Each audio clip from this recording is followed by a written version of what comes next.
Happy New Year, everyone! So, prior to 2022, I discovered that December was a great month, or rather, a great month to buy items, okay? Because a lot of sellers are actually offering really great deals. That is why I have plenty of comic books after doing my research, of course, okay? So, I did not buy just because they were affordable, but instead, I also did my own research. So, sharing with you part 1, okay? Part 1 of a two-part unpacking of my purchases, my comic book purchases last year, okay, which has just arrived. So apart from wrestling, another hobby that I'm in is into comic book collecting. So as you can see here, we have two thick packages, okay.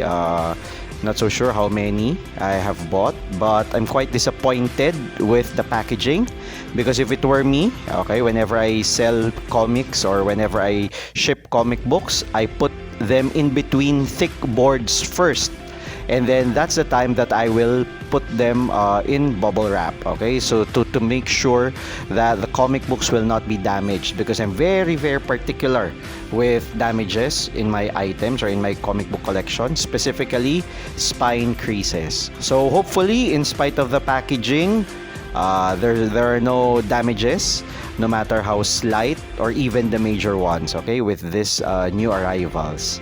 I'm so excited to share these with you because, as I have mentioned, I got them for a really low price, okay? So low that it's actually $1, okay? It's only $1, or in the Philippines, around 50 pesos per issue. So not bad, right?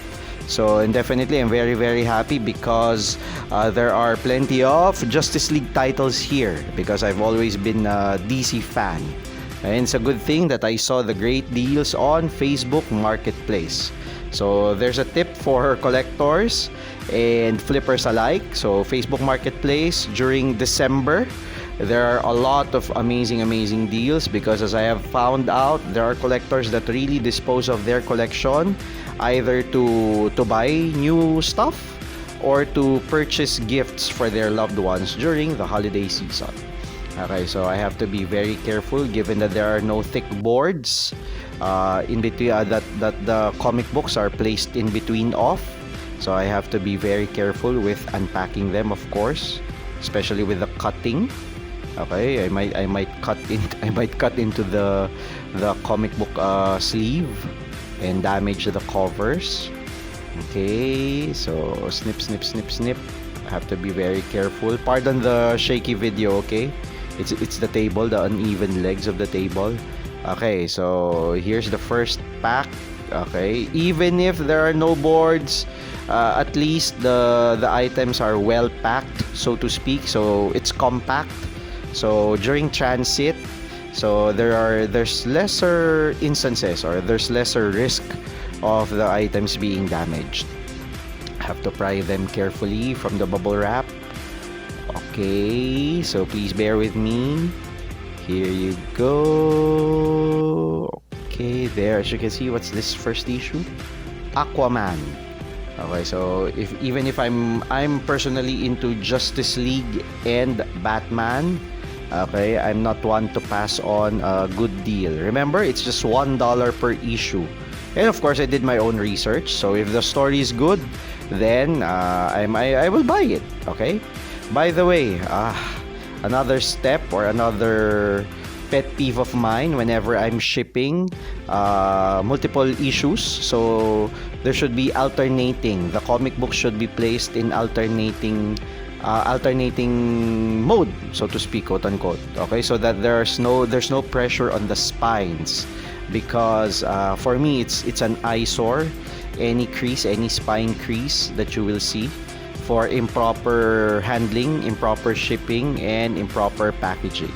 So here we have Aquaman. Okay, so the first of the lot, we have here Aquaman. Okay, the storyline is from DC Universe Rebirth. It's the Deluge, if I'm not mistaken. Yeah, it's the Deluge. Okay, yeah, the Deluge again, as I've mentioned. I did my research, and it's guest starring the Justice League, so it's a good buy. So the US declared war on Atlantis because Black Manta framed Black Manta and a secret organization framed Atlantis for an attack on US soil. And of course, the US retaliated, Atlantis retaliated or fought back. That's why the Justice League were involved, but they were able to talk things out with Arthur or Aquaman himself. Aquaman discovered the plans of Black Manta and foiled him. Eventually, he was able to clear it up with Barack Hussein Obama, my personal favorite, and all's well that ends well. Okay, so for me, this is a goodbye. Okay, this is a goodbye because of Justice League, the guesting of the Justice League, and the storyline itself is epic. This one followed by Justice League. The storyline is Legacy. I believe issues 26 to 31. Okay, so Justice League 36 to 31 by Brian Hitch. Okay, well known for his I think art. Yeah, for his art in the Ultimates. Okay, the ultimate version of the Avengers in the Marvel Universe, which served as the basis for the MCU version, by the way. So he's responsible for the writing duties here for the storyline Legacy. Okay, so this is quite appealing, as you can see, because I'm a fan of Batman, and there he is squaring off against Green Lantern. You know, an unpowered being, a non-powered human being going up against the meta. It's quite intriguing, right? At least for me as a Batman fan. Okay, so for the Legacy, okay, when I did my research, it involves the future children of the Justice League members. So they traveled back in time, they met their parents, and their dystopian future was caused by a superhuman war. They traveled back in time to kill Wonder Woman. However, an evil Aquaman followed them together with the villain Sovereign. So they fought against their mind-controlled parents. Batman swoops in for the rescue, and all's well that ends well. They traveled back to their timeline once things have been sorted out, or when they triumphed over the evil Sovereign. Okay, so we have here 2 issues of Green Lanterns featuring Simon Baz and Jessica Cruz, wherein Batman was the guest star. I'm very fond of crossovers between Batman and the super-powered folks of DC. Speaking of which, we have here Green Arrow. So the storyline is hard traveling hero. I was intrigued because I saw on the covers there were guest appearances by the individual members of the Justice League. And the culminating issue, the entire Justice League was on the cover. At first, I was only interested in this issue because, of course, Batman is there. So 2 non-powered superheroes. But I got interested with the story. He guest starred with Flash, Wonder Woman, Superman. He went toe-to-toe with Batman, Green Lantern, and after the adventure, he was offered a slot or a spot in the Justice League. So this is part 1. Okay, this is part 1 of my unboxing. I'll see you next time for part 2. Okay, so thank you once again for sharing the joy with me. See you next time.